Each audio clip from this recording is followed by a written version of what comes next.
Assalamualaikum warahmatullahi wabarakatuh. Selamat siang, selamat berjumpa dengan saya Didin Supratman. Saya adalah Wideiswara dari Pusat Pengembangan Sumber Daya Manusia Badan Narkotika Nasional. Kita akan coba berbicara tentang membangun tim efektif. Kenapa ini penting? Karena dalam pelatihan kepemimpinan pengawas, membangun tim efektif adalah salah satu kemampuan atau kompetensi yang harus dimiliki oleh seorang pemimpin. Untuk jelasnya, mari ikuti materi saya. Berbicara tentang membangun tim efektif, tentunya kita harus berpikir dulu bahwa kenapa tim itu dibutuhkan dalam sebuah organisasi. Nah, indikator keberhasilan dalam pembelajaran ini, bagaimana kita bisa menumbuhkan tim kerja yang efektif untuk pelaksanaan kegiatan pelayanan publik. Ada 4 unsur yang akan coba dipaparkan nanti di dalam pembelajaran ini. Yang pertama adalah sintesa ceramah pakar. Di situ kita akan berbicara tentang best practice dari para pakar, apa arti penting dari sebuah tim, dan bagaimana untuk membentuk tim efektif. Kenapa harus efektif? Karena mungkin ada tim yang tidak efektif. Nah, terus ada tim efektif dalam pelayanan. ASN sebagai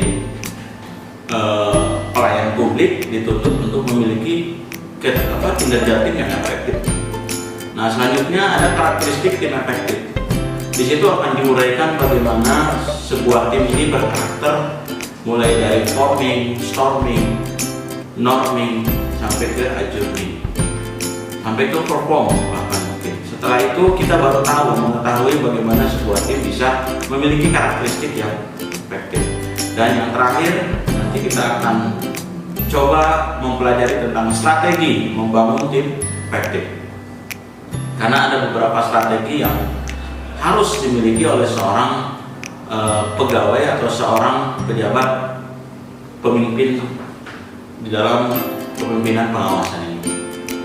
Nah, sebelumnya saya ingin mencoba menjelaskan kepada saudara bahwa strategi pembelajaran dalam materi membangun tim efektif ini ada beberapa unsur. Kita akan mencoba tentang pembelajaran selama 18 CP ini akan dibagi ke dalam beberapa metode. Salah satu metode yang mungkin tepat dan layak untuk kita coba dalam pembelajaran ini adalah tanya jawab. Di situ kita akan coba brainstorming. Di situ kita akan coba membedah, menggali informasi kepada setiap peserta pelatihan. Karena peserta pelatihan ini hadir dengan latar belakang yang berbeda, mungkin sudah menjabat atau memang ada yang baru. Nah, kita akan coba sharing pengalaman, sharing informasi, apa sih sebenarnya sebuah tim itu. Nah, kemudian kita akan coba diskusi kelompok. Ada banyak cara yang bisa kita terapkan seperti window shopping, kemudian hal-hal yang sifatnya bisa menggali pengetahuan mereka. Salah satu yang paling nampak untuk kita potret bagaimana efektivitas sebuah tim adalah dengan window shopping. Dan selanjutnya mungkin kita bisa mencoba dengan menonton video. Kita akan tayangkan berbagai macam video yang sifatnya membangun, menginspirasi. Kenapa tim ini bisa efektif dan tidak efektif? Banyak sekali video-video yang bagus yang bisa memberikan inspirasi dan memotivasi peserta untuk menjadi sebuah tim yang efektif. Dan yang paling penting pasti ada metode ceramah. Ini metode inti, walaupun porsinya harus seminimal mungkin kita minimalisir. Nah, kemudian ada evaluasi yang akan digunakan untuk mengukur kompetensi. Yang pertama adalah game. Game ini kita akan coba diterapkan di dalam pembelajaran membangun tim efektif untuk mengukur seberapa jauh mereka bisa memahami sebuah konsep. Tentunya dengan kemasan yang menarik. Jangan sampai kita melibatkan peserta dengan situasi yang monoton. Game ini harus dikemas sebaik mungkin, sefun mungkin supaya mereka juga merasakan tidak seperti dites, tapi ya seperti bermain. Orang dewasa ini kan sebenarnya bayi berbadan besar. Jadi kalau diajak bermain, kalau diajak bercanda, tapi ada muatan yang edukatif, mereka akan menikmati. Yang kedua, ini bisa kita menerapkan metode kuis. Kuis ini bisa memberikan mereka rangsangan kepada kita untuk menjawab pertanyaan. Tentunya kita harus memberikan apresiasi berupa hadiah, berupa acungan jempol, bahkan motivasi semangat supaya mereka tidak putus asa, bahkan semakin banyak partisipasi di kelas. Dan yang ketiga adalah studi kasus. Ada banyak kasus yang mungkin bisa kita berikan kepada mereka untuk mereka pecahkan. Seberapa mampu mereka bisa mencari solusi dari sebuah kasus itu, berarti mereka ini bisa memberikan telaah yang baik, analisis yang baik dalam membaca kasus per kasus yang kita berikan. Dan yang terakhir tentunya harus ada simulasi. Ada simulasi, ada role play, ada demonstrasi yang kita setting seolah-olah mereka membuat sebuah event, membuat sebuah kegiatan di satkernya masing-masing dengan kerangka kegiatan tim efektif. Nah, itu strategi yang bisa kita lakukan. Nah, curah pendapat ada juga.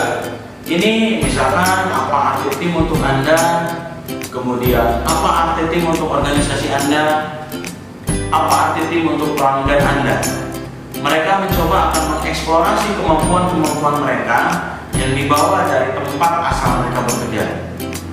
Biarkan mereka berpendapat dengan sebatas mereka mampu.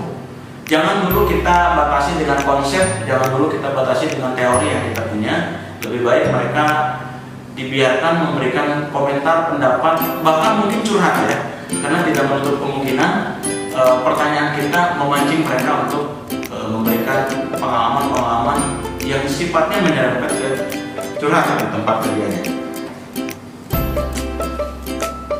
Nah, kemudian kita juga akan mencoba tentang menggali seberapa mampu mereka bisa mendefinisikan dari tim itu. Banyak sekali hal yang bisa kita gali dari diskusi yang akan kita lakukan kepada peserta.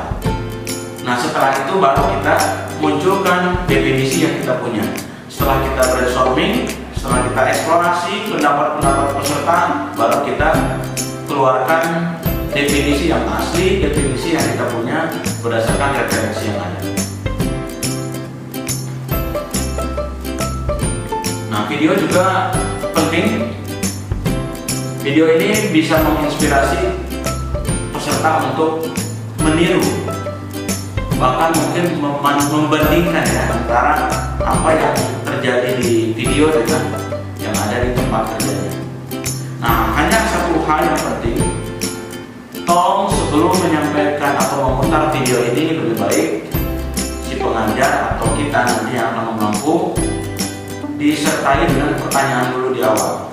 Kenapa yang penting? Karena supaya peserta tidak keluar dari konten yang kita mau.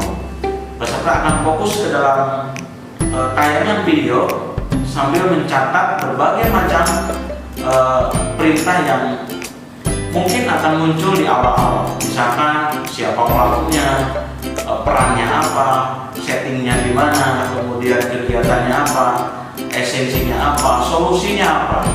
Nah, ini penting karena peserta bisa menggali lebih dalam dan fokus ke dalam video.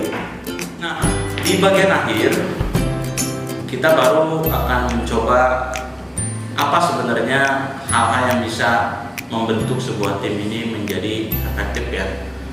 Yang pertama adalah, yang paling harus diperhatikan adalah adanya kesamaan tujuan. Nah, kesamaan tujuan, kalau tidak sama tujuannya, sebuah tim akan susah terbentuk. Karena tim ini ibarat sebuah alur yang yang bisa menggabungkan beberapa persepsi menjadi satu kesatuan. Yang kedua adalah kepedulian tiap anggota dan komitmen bersama. Ada kata komitmen di sini, karena sebuah tim yang efektif akan menjadi solid ketika ada komitmen.